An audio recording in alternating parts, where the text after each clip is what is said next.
Olá, meus amigos e meus irmãos, tudo bem com vocês? É muito bom ter vocês aqui. Hoje vamos estudar sobre Ezequiel capítulo 8. O profeta foi levado em visão até o templo em Jerusalém e viu algo que o deixou muito assustado. Ele viu a idolatria. O objetivo principal da visão era tornar conhecido a causa do julgamento vindouro de Jerusalém.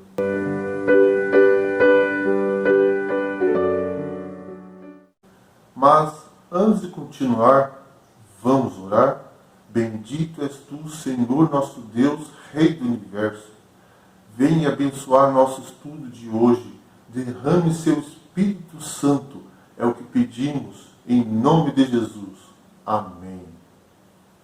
Ezequiel, que se encontrava exilado na Babilônia, quando no 6º ano, no 6º mês, aos 5 dias do mês, isso era no dia 7 de setembro de 591 a.C., 14 meses depois da primeira visão, os anciãos de Judá vieram ter com ele. Foi nesse contexto que Deus revelou a Ezequiel uma visão que ele relatou aos anciãos. O Espírito transportou Ezequiel em visão, cerca de 1.100 quilômetros, atravessando o deserto da Arábia até Jerusalém, e foram ao portão norte do templo. Ele vê abominações sendo cometidas em Jerusalém, cada uma pior que a anterior. Na primeira visão, Ezequiel, versos 1 a 6, Ezequiel vê um ídolo sendo adorado publicamente no portão norte de Jerusalém. O norte era a direção típica de onde os inimigos de Judá se aproximavam. Em vez de colocar suas esperanças e confiança em Deus, eles confiavam nesse ídolo para sua proteção. Vamos ler Ezequiel 8, verso 3. E estendeu a forma de uma mão, e me tomou por uma trança da minha cabeça, e o Espírito me levantou entre a terra e o céu, e as visões de Deus me trouxe a Jerusalém, até a entrada do portão do pátio de dentro, que olha para o norte, onde estava o assento da imagem dos ciúmes, que provoca os ciúmes. Pois ele havia declarado na aliança mosaica que só ele era Deus, Êxodo 20, de 1 a 3, e que toda idolatria era proibida, Deuteronômio 4, 16, 32, 16 e 21. A presença de qualquer ídolo representava uma violação da lealdade ao Deus de Israel e a sua glória manifestada ali. Hoje, nós temos que buscar qual é a boa, agradável e perfeita vontade de Deus, Romanos 12, verso 2, e não seguir o nosso coração. Vamos ler Jeremias 17, verso 9. Enganoso é o coração, mais do que todas as coisas, e perverso, quem o poderá conhecer? E há muitos que buscam orientação em horóscopo, búzios, e entre outras coisas. Aqueles que se ligam ao mundo por laços de simpatia estão comendo e bebendo com ébrios, e certamente serão destruídos com os que praticam a iniquidade. A situação piora na segunda visão. Ezequiel 8, o verso 7 até o 12, o profeta foi guiado pelo portão até a entrada do pátio interno, e lá ele viu um buraco na parede que cercava a quadra. Em sua visão, Deus disse a Ezequiel para cavar através da parede, e quando ele fez isso, uma porta que o levou a uma câmara o tomou conhecimento das malignas abominações que eles praticavam ali.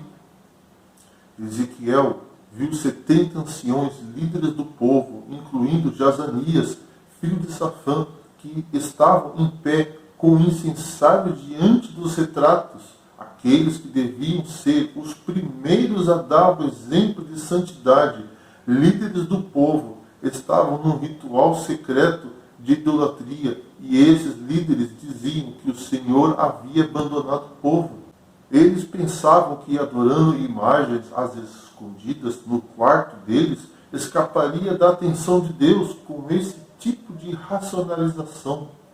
Eles se permitiam fazer qualquer coisa que desejassem se Deus não existisse. Então, ninguém precisava se preocupar com ele. Vamos ler Romanos 1, verso 22 e 23. Dizendo-se sábio, tornaram-se estultos e mudaram a glória de Deus incorruptível em semelhança de imagem de homem corruptível e de aves, de quadrúpedes e de répteis. Quantos de nós não fazemos a mesma coisa na frente das pessoas, famílias, parentes e amigos? Nos mostramos uma coisa, mas quando estamos sozinhos, ficamos acariciando o pecado sem que ninguém o saiba. Podemos esconder nosso pecado de nossos amigos e familiares, mas nunca esconderemos nada de Deus. Vamos ler Ezequiel 8, o verso 14 e verso 15? Depois me levou à entrada da porta da casa do Senhor, que olha para o norte, e eis que estavam ali mulheres assentadas, chorando por Tamuz. Então me disse: viste, filho do homem, verás ainda maiores abominações do que esta. Tamuz é um deus da natureza, o deus patrono das colheitas e dos rebanhos. A crença em Tamuz diz que ele morre todos os anos no quarto mês, junho ou julho, e que explica o choro das mulheres daqui. Acredita-se também que ele se torna vivo novamente a cada primavera, portanto a tristeza não é profunda. Essas mulheres choram por um Deus morto, no lugar onde o verdadeiro Deus habita e deve ser honrado. Eles estão dando à natureza a honra que somente o verdadeiro Deus é devido. Vemos isso em nosso tempo, no movimento ambientalista que ganha cada vez mais afeições religiosas e pede de volta à natureza. O movimento da nova era é o portador espiritual dessa ideologia. Nela, poderes e forças demoníacas atuam em segundo plano e recebem adoração devida somente a Deus. Vamos ler Ezequiel 8 e o verso 16. E levou-me para o átrio interno da casa do Senhor, e eis que estavam à entrada do templo do Senhor, entre o pórtico e o altar, cerca de 25 homens, de costa para o templo do Senhor, e com os rostos para o oriente, e assim virados para o oriente, adoravam o sol. Eles ficam de costa para ele, e com o rosto voltado para o leste. Nessa direção, eles se prostram em direção ao sol. Deus e seus estatutos, nos quais ele decretou que eles não deveriam adorar nenhuma parte de sua criação, Deuteronômio 5, verso 8 e 9, são rejeitados. Aqui podemos ver o paganismo dentro da igreja, pois aqueles homens eram sacerdotes e estavam no lugar sagrado. Todos esses rituais abomináveis e idólatras trouxeram a ira de um Deus santo.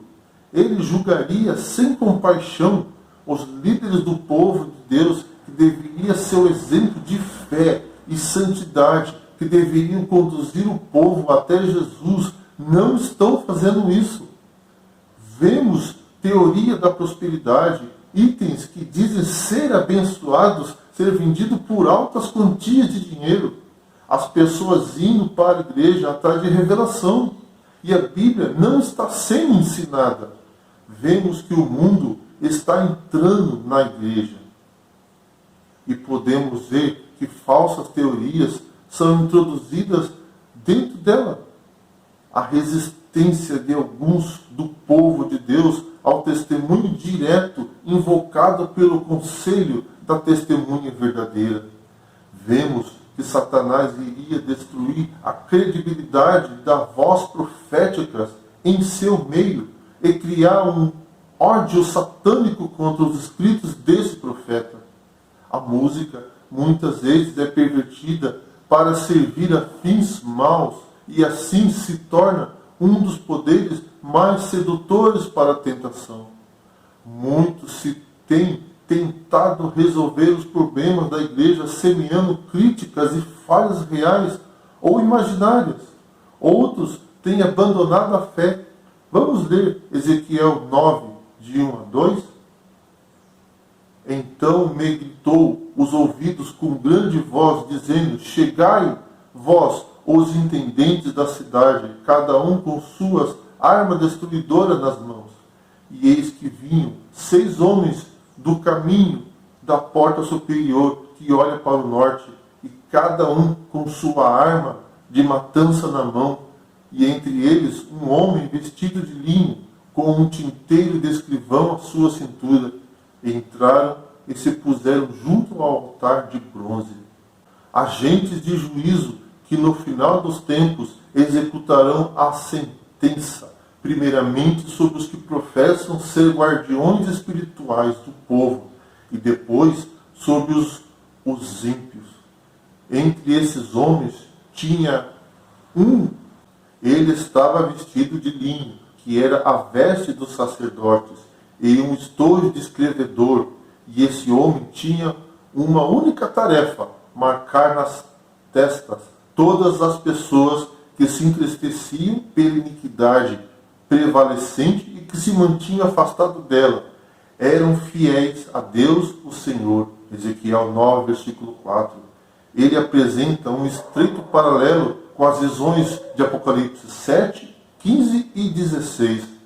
No Apocalipse, o sinal distintivo é o selo de Deus, e como o sinal de Ezequiel está baseado nas qualificações de caráter, Deus coloca sua marca de aprovação sobre os que, pelo poder do Espírito Santo, refletem a imagem de Cristo. Mas qual é o selo de Deus? Vou deixar nas descrições desse vídeo um link onde estamos falando sobre qual é o selo de Deus, com mais detalhes. O sábado sempre foi o dia de descanso designado por Deus, estabelecido na criação. Devia ser uma obrigação perpétua. A ordem para observá-lo foi incorporada como parte da lei moral. Êxodo 20, versículo de 8 a 11.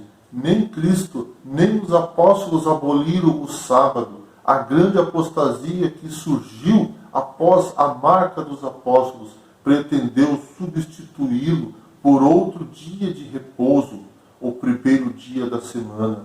O selo representa a qualificação de caráter necessária aos que foram considerados dignos de serem cidadãos do reino da glória, que em breve há de ser estabelecido. Somente os que se purificam continuarão guardando o sábado. Assim, apenas os que forem genuínos e verdadeiros permanecerão como os únicos defensores do santo sábado de Deus. A marca é colocada sobre aqueles que suspiram e gemem por causa de todas as abominações que se cometem. Os que pertencem a essa classe foram descritos como pessoas que podem ser distinguidas por sua angústia de alma, devido ao declínio entre o povo professo de Deus. Eles lamentam e se afligem por causa do orgulho, da avareza, do egoísmo e de todo tipo de engano existente na igreja. Em Ezequiel 9, 5 e 6, aos outros homens que são agentes de justiça divina, de passar pela cidade e exterminar todos aqueles que não possuem o selo, e deveriam começar pela casa de Deus.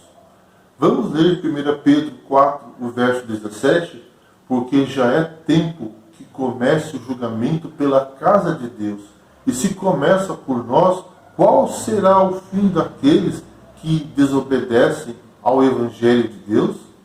Logo, Deus irá purificar sua igreja, pois nem todo aquele que diz Senhor, Senhor, entrará no reino dos céus. Mateus 7, verso 21. Satanás, o líder apóstata, exaltará seu próprio sistema falsificado de religião, apresentando como dia de adoração um falso dia de descanso, o domingo. Apocalipse capítulo 13, Apocalipse 14, 9 até o 12. Ele terá êxito a ponto de conseguir unir o mundo todo num grande movimento de reforma religiosa, do qual uma das principais características será a exaltação do domingo. Apocalipse 13, 8, Apocalipse 14, 8, 16, 14. Como resultado dos esforços para esse propósito, o mundo todo estará dividido em dois grupos: os que serão fiéis a Deus e guardarão seu dia de repouso, e os que se unirão ao movimento universal de contrafação religiosa para honrar o falso dia de repouso. Assim, a observância do sábado se tornará a marca distintiva do verdadeiro adorador de Deus. Logo, haverá dois grupos de pessoas. Em qual dos grupos você pretende fazer parte? Aqueles que receberão o selo de Deus? Ou o falso dia de adoração? Hoje temos a oportunidade de seguir a Jesus de todo o nosso coração e guardar o dia de sábado como o verdadeiro dia de adoração. Não quer você hoje aceitar a Jesus como seu Salvador pessoal e deixar que Ele entre no seu coração? Vamos orar. Bendito és tu, Senhor nosso Deus, Rei do Universo. Venha derramar seu Espírito Santo, perdoe nossos pecados, guie-nos em seus caminhos. É o que pedimos, em nome de Jesus. Amém. Que Deus abençoe a cada um.